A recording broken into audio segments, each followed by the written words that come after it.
शिक्षा दर्शन। तो कल एक नया नोटिफिकेशन आया है, आप देख पा रहे हैं, मध्य प्रदेश विधानसभा सचिवालय से। इसकी डेट आप देख लीजिए 10/10/2022।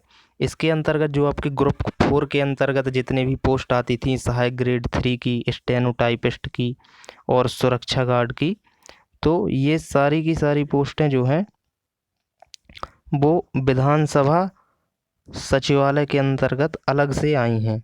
ठीक है, अलग से आई हैं। अगर हम इनके रिक्त पदों के विवरणों के बारे में बात करें तो पद तो बहुत कम आए हैं। पद टोटल आए हैं 40 आए हैं आपके सहायक ग्रेड 3 के, और 2 आए हैं स्टेनोटाइपिस्ट के, और 13 हैं सुरक्षा गार्ड के। ठीक है, तो टोटल 54 से 55 पद आए हैं। सहायक ग्रेड 3 की अगर बात की जाए तो अनारक्षित अनरिजर्व वाले जो हैं तो 9 पद आए हैं, अनुसूचित जनजाति के लिए 4। ठीक है, और जो EWS या आर्थिक रूप से कमज़ोर वर्ग हैं उनके लिए 5। तो पद तो बहुत कम आए हैं, लेकिन अगर आप तैयारी कर रहे हैं तो आप इसका फॉर्म ज़रूर डालें। स्टेनोटाइपिस्ट के केवल 2 पद आए हैं जो अनुसूचित जाति के लिए आए हैं, और सुरक्षा गार्ड के 3 पद आए हैं जो कि अनारक्षित हैं, और 2 अनुसूचित जाति के और 3 अनुसूचित जनजाति के। ठीक है, तो टोटल 54 से 55 पद आए हैं अगर बात की जाए।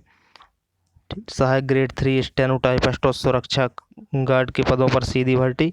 और ये mp-vidansabha.nic.in ये वेबसाइट मैं आपको दे दूंगा, यहाँ से आप फॉर्म भर सकते हैं। और आवेदन प्रारंभ होने की तिथि की बात की जाए तो आवेदन प्रारंभ होने की जो तिथि है वो 11 अक्टूबर से आपके आवेदन शुरू होंगे। ठीक है, और जो अंतिम तिथि है वो 10 नवंबर है। करीब एक महीने का टाइम है आपके पास आवेदन भरने के लिए। इसमें पद बढ़ भी सकते हैं। ठीक है, लेकिन जब उन्होंने दिए ही 40 पद हैं तो कितने पद बढ़ेंगे। और ये पेमेंट करने की आखिरी तिथि भी दी है 10 नवंबर। ठीक है, अब अगर बात करें वेतनमान की तो वेतनमान वही है 19,500 लेवल 4 का जो होता है वेतनमान। और यहाँ पे ध्यान दीजिए, आप नोट में यहाँ पे लिखा है कि पदों की जो संख्या है वो परिवर्तनीय है। मतलब एक महीने का टाइम दिया गया है आपको ऑनलाइन आवेदन करने के लिए, और पदों की संख्या बढ़ सकती है। ठीक है, और ये बाकी अन्य जानकारियाँ हैं कि फ़ोटो, हस्ताक्षर, ये सब। अब हम बात करते हैं पद बाई पद, उनकी अर्हताएँ क्या हैं। तो सहायक ग्रेड 3 की अगर बात की जाए तो टोटल 40 रिक्त पद हैं, और ये तृतीय श्रेणी में आता है। आपको पता है वेतनमान, आपको पता है लेवल 4 का होता है। और परीक्षा अवधि ये वो है, चयनित अभ्यर्थियों की नियुक्ति 3 वर्ष की परिवीक्षा पर की जाएगी जो की जाती है ऑपरेटरों की। अब शैक्षणिक अर्हताओं की बात की जाए तो आपकी 12वीं होनी चाहिए, CPCT का सर्टिफिकेट होना चाहिए, साफ साफ लिखा है। मान्यता प्राप्त विश्वविद्यालय से 1 वर्षीय कंप्यूटर डिप्लोमा होना चाहिए, और मैप IT से CPCT प्रमाण पत्र या स्कोर कार्ड जिसको बोला जाता है।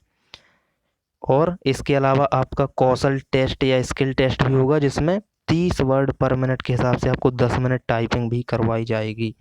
अब अगर बात करें दूसरे पद का स्टेनोटाइपिस्ट का, तो इसके कुल 2 ही पद आए हैं, और इसमें भी 12th होनी चाहिए आपके पास, और डिप्लोमा होना चाहिए, DCA PGDCA होनी चाहिए, CPCT स्कोर कार्ड होना चाहिए, और किसी मान्यता प्राप्त मंडल से हिंदी शीघ्र लेखन जो स्टेनोग्राफी होती है उसमें 80 शब्द पर मिनट के हिसाब से आपके पास स्कोर कार्ड होना चाहिए, और अंग्रेजी टंकण भी 30 शब्द पर मिनट के हिसाब से होने चाहिए।